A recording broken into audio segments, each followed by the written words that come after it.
ಭುಜಸ್ಮಿನ್ ಸರ್ವಾಣಿ ಕರ್ಮಾಣಿ ಸನ್ಯಸ್ಯ ಅಧ್ಯಾತ್ಮಚೇತಸ ನಿರಾಶೀಃ ನಿರ್ಮಮೋ ಯಾತಿ ಪರಂ ಜಯತಿ ಸೋಚ್ಯುತಃ.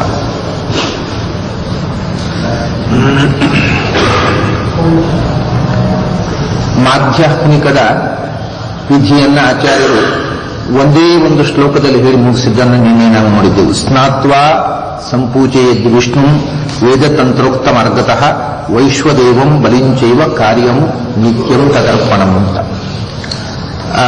ಸ್ನಾತ್ವ ಅಂದರೆ ಗೃಹಸ್ಥರಿಗೆ ಅವರು ಯತಿಧರ್ಮ ಹೇಳುವಾಗ ಯತಿಗಳಿಗೆ 3 ಬಾರಿ ಸ್ನಾನ ಅಂತ ಹೇಳಿದ್ರು. ತ್ರಿವಾರ ಮುದಕ ಸ್ನಾನಂ ಯತೀನಾಂ ಅಂತ. ಗೃಹಸ್ಥರಿಗೆ ವಿಶೇಷ 2 ಬಾರಿ ಸ್ನಾನ, ಅಶಕ್ತ ವಿಷಯದಲ್ಲಿ ಏಕವಾರ. ಅದರಿಂದ ಸ್ನಾತ್ವ ಅಂತ ಹೇಳಿದ್ರೆ ಆಚಾರ. ಪುನಃ ಸ್ನಾನ, ಪ್ರಾತಃ ಸ್ನಾನ ಸಂಧ್ಯಾವಂದನೆಗೋಸ್ಕರ ಸೂರ್ಯೋದಯಕ್ಕಿಂತ ಮೊದಲು ಒಮ್ಮೆ, ಆಮೇಲೆ ಮಧ್ಯಾಹ್ನ ಕಾಲದಲ್ಲಿ ಪೂಜೆಗೋಸ್ಕರ ಮತ್ತೊಮ್ಮೆ ಸ್ನಾನ, ಆಮೇಲೆ ವೇದತಂತ್ರೋಕ್ತ ಮಾರ್ಗತಃ ಸಂಪೂಜೆಯಿತು ಅಂತ. ಅದರ ವಿವರವನ್ನೇ ಹೇಳಿದೆ. ವೇದತಂತ್ರ ಅಂತ ಹೇಳುವುದನ್ನು ನಾನು ನಿನ್ನೆ ವಿವರಿಸಿದ್ದೆ. ಇನ್ನೊಂದು ರೀತಿಯಲ್ಲಿ ವಿವರಿಸಿದ್ರೆ ವೇದಾನುಸಾರಿಯಾದ ತಂತ್ರ ಅಂದ್ರೆ ಅವರು ಬರೆದಿರತಕ್ಕಂತಹ ರಚನೆ ಮಾಡಿರತಕ್ಕ ತಂತ್ರಸಾರವೇ. ಅದನ್ನು ತಾನು ಹೇಳಿದ್ದೇನೆ, ಅದಕ್ಕೆ ಅನುಗುಣವಾಗಿ ಮಾಡ್ರಿ ಅಂತ. ತಂತ್ರಸಾರದಲ್ಲಿ ಹೇಳಿದಂತೆ ಮಾಡಬೇಕು ಹೇಳಿದಾಗ ಒಂದು ಪ್ರಶ್ನೆ ಬಂತು. ತಂತ್ರಸಾರದಲ್ಲಿ ವೈಶ್ವದೇವ ಮತ್ತು ಬಲಿಹರಣ ಹೇಳಲಿಲ್ಲ. ಅದನ್ನೆಲ್ಲಿ ಹೇಳ್ತಾರೆ, ವೈಶ್ವದೇವಂ ಬಲಿಂಚೈವ. ಅದರಲ್ಲಿ ಹೇಳಿರತಕ್ಕಂತಹ ಪೂಜೆಯನ್ನು ಮಾಡಬೇಕು. ತಂತ್ರಸಾರದಲ್ಲಿ ಹೇಳಲಿಲ್ಲ ಅಂತ ಬಿಡುಬಿಟ್ರೆ ಅದನ್ನು ಮಾಡ್ರಿ ಅಂತ. ಅಂದ್ರೆ ಅದನ್ನು ಇಲ್ಲಿ ಹೇಳುವಾಗ ಹಿಂದೆ ಹೇಳಿದ್ದರಲ್ಲಿ ಬಿಟ್ಟದ್ದನ್ನು ಮಾತ್ರ ಹೇಳ್ತಾರೆ. ವೇದತಂತ್ರ ಅಂದ್ರೆ ವೇದಾನುಸಾರಿಯಾದ ತಂತ್ರ ಅಂದ್ರೆ ಆಚಾರ್ಯರು ರಚಿಸಿದ ತಂತ್ರಸಾರವೇ. ಅದರಲ್ಲಿ ವೈಶ್ವದೇವ ಬಲಿಹರಣದ ಬಗ್ಗೆ ಅವರು ಏನೂ ವಿವರ ಕೊಡುವುದಿಲ್ಲ. ಅದಕ್ಕೋಸ್ಕರ ಅದನ್ನು ಇಲ್ಲಿ ಸ್ಪಷ್ಟವಾಗಿ ಹೇಳಿದ್ರು, ವೈಶ್ವದೇವಂ ಬಲಿಂಚೈವ ಕಾರ್ಯಂ ನಿತ್ಯಂ ತದರ್ಪಣಂ ಅಂತ. ಇಷ್ಟಾದ ಮೇಲೆ ಒಟ್ಟು ಅನುಸಂಧಾನ ಹೇಗಿರಬೇಕು? ಆ ಪ್ರಾರಂಭದಲ್ಲಿ ನಿರಾಶೀಹಿ ನಿರ್ಮಮೋ ಭೂತ್ವಾನ್, ಪೂಜೆಯ ನಾವು ಮಾಡಿರತಕ್ಕಂತಹ ಸಮಸ್ತ ಕರ್ಮಗಳ ತದರ್ಪಣಂ ಕಾರ್ಯಂ ಅಂತ ಹೇಳಿದ್ರಲ್ಲ, ಅದಕ್ಕೆ ಸಂವಾದಿಯಾಗಿ ಭಾಗವತದಲ್ಲಿ ಏಕಾದಶ ಸ್ಕಂಧದಲ್ಲಿ ಬಂದಂತಹ ಒಂದು ಶ್ಲೋಕವನ್ನು ಉದ್ಧಾರಣೆ ಮಾಡ್ತಾರೆ. ಭಗವಂತನ ಅರ್ಪಣ ನಾವು ಮಾಡತಕ್ಕಂಥದ್ದು ಹೇಗಿರಬೇಕು ಅನ್ನೋದಕ್ಕೆ ಭಾಗವತದ ಒಂದು ಶ್ಲೋಕವನ್ನ, ಇಷ್ಟಂ ದತ್ತಂ ಹುತಂ ಜಪ್ತಂ ಪೂರ್ತಂ ಯಚ್ಚ ಆತ್ಮನಃ ಪ್ರಿಯಂ ದಾರಾನ್ ಸುತಾನ್ ಪ್ರಿಯಾನ್ ಪ್ರಾಣಾನ್ ಯತ್ ಪರಸ್ಮೈ ನಿವೇದಯೇತ್. ಯತ್ ಪರಸ್ಮೈ ನಿವೇದಿತ ಅನ್ನೋದು ಒಂದು ಪಾಠ. ಇದು ಋಷಿಯೇಶ್ ತೀರ್ಥರು ಬರೆದಿಟ್ಟಂತಹ ಪಾಠದಲ್ಲಿ ಹಾಗಿದೆ. ಪರಸ್ಮೈ ಸನ್ನಿವೇದಯೇತ್ ಅಂತ ಒಂದು ಪಾಠ ಇದೆ. ಇದು ಭಾಗವತದಲ್ಲಿ ಬಂದಿರತಕ್ಕಂತಹ ಶ್ಲೋಕ. ಇದರಲ್ಲಿ ಏನು ಹೇಳ್ತಾರೆ ಅಂದರೆ, ಆಚಾರ್ಯರು ಎಲ್ಲವನ್ನೂ ಕಾರ್ಯಂ ನಿತ್ಯಂ ತದರ್ಪಣಂ, ಯಾವ ಕರ್ಮವನ್ನು ಮಾಡಿದೆಯೋ ಅದನ್ನು ಭಗವಂತನಿಗೆ ಅರ್ಪಿಸಿ ಮಾಡಬೇಕು ಅಂತ ಹೇಳಿದರು. ಅದಕ್ಕೆ ಪ್ರಮಾಣಭೂತವಾಗಿರತಕ್ಕಂಥ ಭಾಗವತ ವಚನ ಇದೆ. ಇಷ್ಟಂ, ನಾವು ಯಾವುದನ್ನ ಭಗವಂತನ ಆರಾಧನಾ ರೂಪವಾಗಿ ಪೂಜಾ ರೂಪವಾಗಿ ಅಗ್ನಿಮುಖದಲ್ಲಿಯೋ ಯಾವುದಲ್ಲಿಯೋ ಮಾಡ್ತೇವೋ ಅದೆಲ್ಲವೂ ಇಷ್ಟ. ಇಷ್ಟ ಅಂದರೆ ಯಜಧಾತುವಿನಿಂದ ಬಂದಿರತಕ್ಕಂಥ ರೂಪ. ಅದು ನಮಗೆ ಪ್ರಿಯವಾದಂತಹ ಯಾವುದೇ ಒಂದು ಕರ್ಮ ಅಥವಾ ಯಜನ ರೂಪವಾದ ಕರ್ಮ ಅಂದರೆ ದಾನ, ಅನ್ನದಾನ ಇರಬಹುದು, ದ್ರವ್ಯದಾನ, ಇದು ಕೂಡ ಇಷ್ಟದಲ್ಲಿ ಸೇರ್ತದೆ. ಆಮೇಲೆ ಪೂಜೆ, ಭಗವದ್ ಆರಾಧನಾ ರೂಪವಾಗಿರ್ತಕ್ಕಂಥ ಯಾವುದೇ ಕರ್ಮ ಇರಬಹುದು. ಆಮೇಲೆ ಅದನ್ನು ದಾನವನ್ನು ಪುನಃ ಪ್ರತ್ಯೇಕ ಹೇಳ್ತಾರೆ. ಭಗವದ್ ಆರಾಧನಾ ರೂಪವಾದ ಯಾವುದೇ ಒಂದು ಕರ್ಮ ಮತ್ತು ದತ್ತಂ, ಇನ್ನೊಬ್ಬರಿಗೆ ನಾವು ಕೊಡತಕ್ಕಂಥ ದಾನ ರೂಪವಾಗಿರತಕ್ಕಂಥದ್ದು. ದಾನ ಅಂದ್ರೆ ಎಲ್ಲ ಬಂತದಲ್ಲಿ, ದ್ರವ್ಯದಾನ ಬಂತು, ಅನ್ನದಾನ ಬಂತು, ಜ್ಞಾನದಾನ ಬಂತು, ಕನ್ಯಾದಾನ, ಯಾವ ದಾನವೇ ಇರಲಿ, ಸಮಸ್ತ ದಾನಕ್ರಿಯೆ, ನಾವು ಮಾಡತಕ್ಕಂಥ ಸಮಸ್ತ ವಿಧವಾದ ಭಗವದ್ ಆರಾಧನೆ. ಅದರಲ್ಲಿ ಪುನಃ ವಿಶೇಷ ಹೇಳ್ತಾರೆ ಹುತಂ ಜಪ್ತಂ ಅಂತ.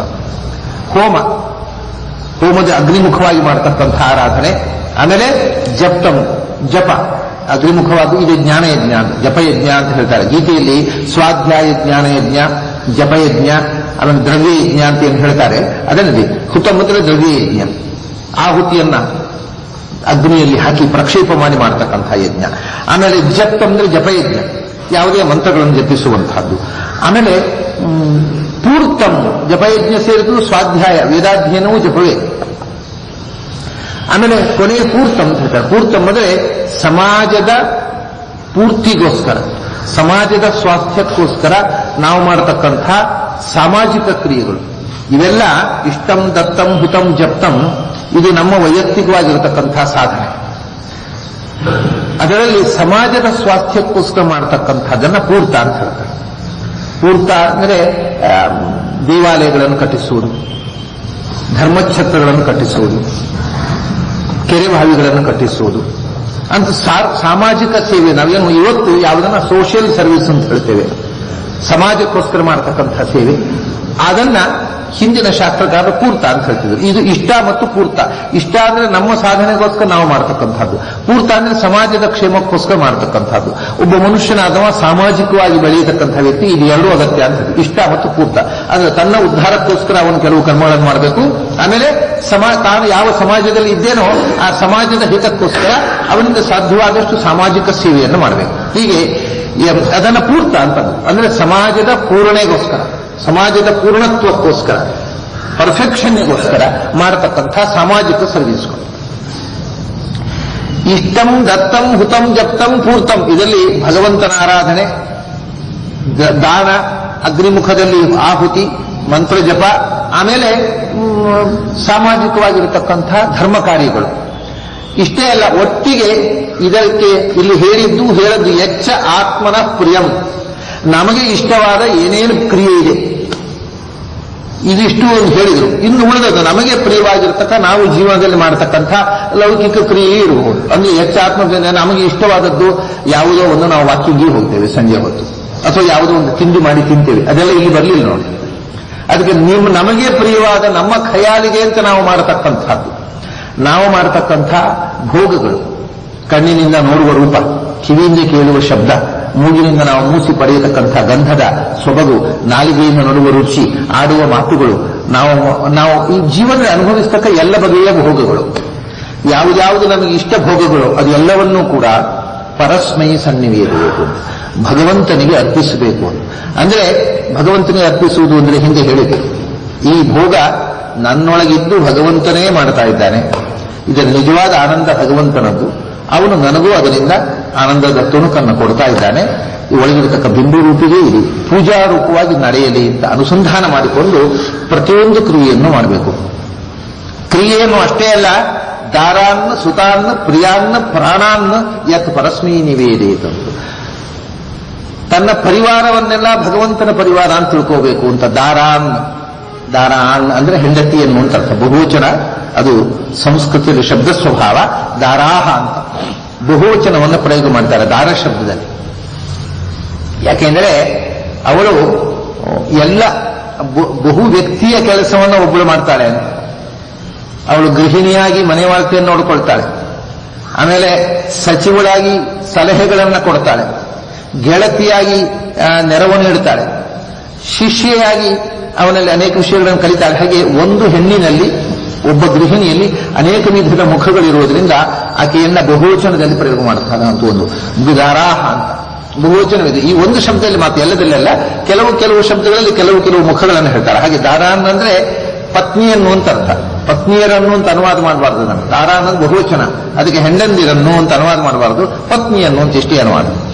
ದಾರಾನ್ ಸುತಾನ್ ಮಕ್ಕಳನ್ನ, ಇಲ್ಲಿ ಬಹುವಚನಕ್ಕೆ ಬಹುಂತೆ ಅರ್ಥ. ಸುತಾನ್ ಮಕ್ಕಳನ್ನ, ಸುತಾನ್ ಅಂದ್ರೆ ಇಲ್ಲಿ ಸುತಾನ್ ಅಂತ ಪುಲ್ಲಿಂಗ ಇದೆ, ಸಂಸ್ಕೃತದಲ್ಲಿ ಏಕಶೇಷ ಮಾಡ್ತಾರೆ. ಅಂದ್ರೆ ಮಗಳಂದಿರು ಮತ್ತು ಗಂಡು ಮಕ್ಕಳು ಹೆಣ್ಣು ಮಕ್ಕಳು ಸೇರಿ ಸುತಾಹ ಅಂತ. ಸುತಾಹ ಅನ್ನುವುದಕ್ಕೆ ಸ್ತ್ರೀಲಿಂಗ ಪುಲ್ಲಿಂಗ ಎರಡನ್ನೂ ಸೇರಿಸಿ ಬಂದಿರತಕ್ಕ ಬಹುವಚನ ಅದು. ಅದರಿಂದ ಸುತಾನ್ ಅನ್ನುವಲ್ಲಿ ಬಹುವಚನ ಇರುವುದರಿಂದ ಗಂಡು ಮಕ್ಕಳನ್ನು ಅಂತ ಇಷ್ಟೇ ಅರ್ಥ ಅಲ್ಲ, ಹೆಣ್ಣು ಮಕ್ಕಳು ಗಂಡು ಮಕ್ಕಳು.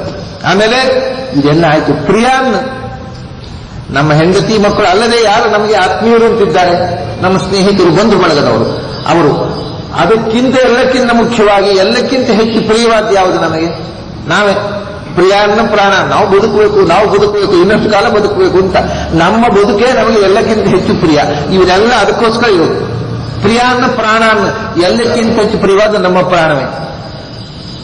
ಅದು ಎಲ್ಲವನ್ನೂ ಕೂಡ ಪರಸ್ಮೈ ಸನ್ನಿವೇದಯೇ, ಇದರ ಅನುಸಂಧಾನ. ಅಂದ್ರೆ ಇವರೆಲ್ಲರೂ ಇರುವುದು ಪತ್ನಿ, ಪುತ್ರರು, ಪರಿವಾರಗಳು, ಬಂಧು ಬಳಗದವರು, ಸ್ನೇಹಿತರು. ನಾನು ಉಸಿರಾಡ್ತಾ ಇರುವುದು ಭಗವಂತನ ಆರಾಧನೆಗೋಸ್ಕರ, ಬದುಕು ಸಾರ್ಥಕಗೊಳಿಸುವುದಕ್ಕೆ ಅನ್ನುವ ಎಚ್ಚರ ಇರಬೇಕು. ಹಾಗಾಗಿ ಪತ್ನಿ, ನಾನು ಅದನ್ನು ಅನೇಕ ಬಾರಿ ಹೇಳಿದ್ದೆ, ಭಗವಂತನ ಸೃಷ್ಟಿ ಕ್ರಿಯೆಯಲ್ಲಿ ನನ್ನನ್ನ ಮಾಧ್ಯಮವನ್ನಾಗಿ ಈ ಪತ್ನಿ ಮೂಲಕ ಭಗವಂತ ಮಾಡ್ತಾ ಇದ್ದಾನೆ. ಅದರಿಂದ ಭಗವಂತನ ಸೃಷ್ಟಿ ಕ್ರಿಯೆಗೆ ಒಂದು ಮಾಧ್ಯಮ ನಾವು ಪತಿಪತ್ನಿಯರು. ಅದರಿಂದ ಭಗವಂತ ಸೃಷ್ಟಿ ಮಾಡಿರತಕ್ಕಂಥ ಒಂದು ವಸ್ತು ಸಂತತಿ, ಭಗವಂತನ ಸೃಷ್ಟಿಗೆ ನಾವು ಮಾಧ್ಯಮವಾಗಿ ಮೂಡಿದ ಸಮಾಜಕ್ಕೆ ನಾವು ಕೊಟ್ಟ ಕೊಡುಗೆಗಳು, ಹೀಗೆ ಪ್ರತಿಯೊಂದನ್ನು ಭಗವದಾರಾಧನೆ ಮತ್ತು ಭಗವಂತನಿಗಾಗಿ. ಇದು ಸ್ವಾತಂತ್ರ್ಯದ ಬಗ್ಗೆ ಹೇಳ್ತಾರಲ್ಲ ಹಾಗೆ, ಇದು ಭಗವಂತನಿಂದ ಮತ್ತು ಭಗವಂತನಿಗಾಗಿ ಅಂತ ಎಲ್ಲ ಕ್ರಿಯೆಯನ್ನು ಮಾಡುವುದೇ ಈ ಆರಾಧನೆಯ ಹಿನ್ನೆಲೆಯಲ್ಲಿ ಇರಬೇಕಾಗಿರತಕ್ಕಂಥ ಭಾವ. ಅದನ್ನ ಇಷ್ಟಂ, ಇದು ಭಾಗವತದಲ್ಲಿ ಕೊಟ್ಟಿರತಕ್ಕಂಥ ಸಂದೇಶ. ಅದನ್ನು ಆಚಾರ್ಯರು ತದರ್ಪಣ ಅಂತ ಹೇಳಿದ ಕೂಡಲೇ ಆ ಶ್ಲೋಕವನ್ನು ಕೊಟ್ಟು ಎಲ್ಲವನ್ನೂ ಪರಸ್ಮೈ ಸರ್ವಾಧಿಕವಾದಂತಹ ತತ್ವಕ್ಕೋಸ್ಕರ ನಮ್ಮ ಬದುಕನ್ನೇ ಪ್ರಿಯಾನ ಪ್ರಾಣ, ನಮ್ಮ ಬದುಕನ್ನೇ ಭಗವಂತನ ಪೂಜೆಗಾಗಿ ಅರ್ಪಿಸಬೇಕು.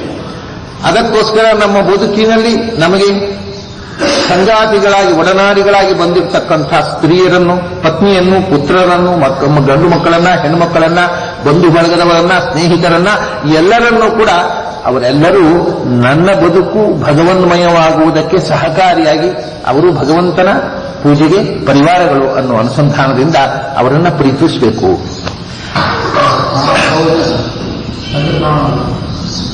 ಹೌದು, ಪ್ರಾಣಗಳು ಅಂತಂದ್ರೆ ಅದೇ ಪ್ರಾಣ ಅಂದ್ರೆ ಜೀವ ಅಲ್ಲ, ಪ್ರಾಣ ಅಂದ್ರೆ ಜೀವ ಅಲ್ಲ, ಪ್ರಿಯ ಅಂದ್ರೆ ಪ್ರಾಣ ಅನ್ನಂತೆ. ಪ್ರಾಣಗಳು ಅಂದ್ರೆ ಇಂದ್ರಿಯಗಳು ಮತ್ತು ಪ್ರಾಣಾಪಾನ ಎಲ್ಲವೂ ಒಂದು. ಪ್ರಾಣ ಅಂದ್ರೆ ಇಂದ್ರಿಯಗಳು, ನಮ್ಮ ಬದುಕು ಅಂತ ಅದಕ್ಕೆ ಹೇಳ್ತಾನೆ. ಬದುಕಿಗೆ ಸಂಬಂಧಪಟ್ಟ ಎಲ್ಲವನ್ನೂ ಪ್ರಾಣ ಅಂತ ಹೇಳ್ತಾರೆ. ಪ್ರಾಣ ಹೋಯಿತು ಅಂತ ಹೇಳ್ತೇವೆ. ಪ್ರಾಣ ಹೋಗುವುದನ್ನು ಜೀವ ಹೋಗುವುದಲ್ಲ.